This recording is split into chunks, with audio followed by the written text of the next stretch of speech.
घोटकी मां ख़बर ॾींदा हलो त घोटकी पुलिस जी कार्रवाई। जागीरानी गैंग जी सहूलतकारी कंदड़ 5 जवाबदारनि खे पुलिस गिरफ़्तार करे वरितो। 8 मोटरसाइकिलूं बि हथ।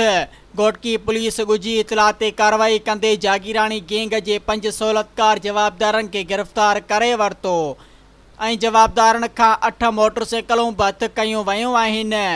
इन हवाले सां DSP घोटकी अनवर अली शेख ऐं SHO मोहम्मद काबिल भाइयो ए सेक्शन थाणे ते मीडिया सां ॻाल्हाईंदे चयो आहे त SSP घोटकी जे हुकुम ते ॾोहारियुनि ख़िलाफ़ कार्रवायूं जारी आहिनि। पुलिस कार्रवाई कंदे जागीरानी गैंग जे सहूलतकार 5 जवाबदारनि खे गिरफ़्तार कयो वियो आहे। गिरफ़्तार जवाबदारनि में रियाज़ घोटो, गुलाम सरवर, असदुल्ला वज़ीर ऐं परवेज़ घोटो शामिल आहिनि। DSP जो चवणु हो त गिरफ़्तार कयल जवाबदारनि खां चोरी थियल 8 मोटरसाइकिलूं बि हथ कयूं वयूं आहिनि ऐं जवाबदारनि मथां पहिरियां बि 3-4 केस दाख़िल थियल आहिनि, जिन में चोरी, फुर ऐं ॿिया केस शामिल आहिनि।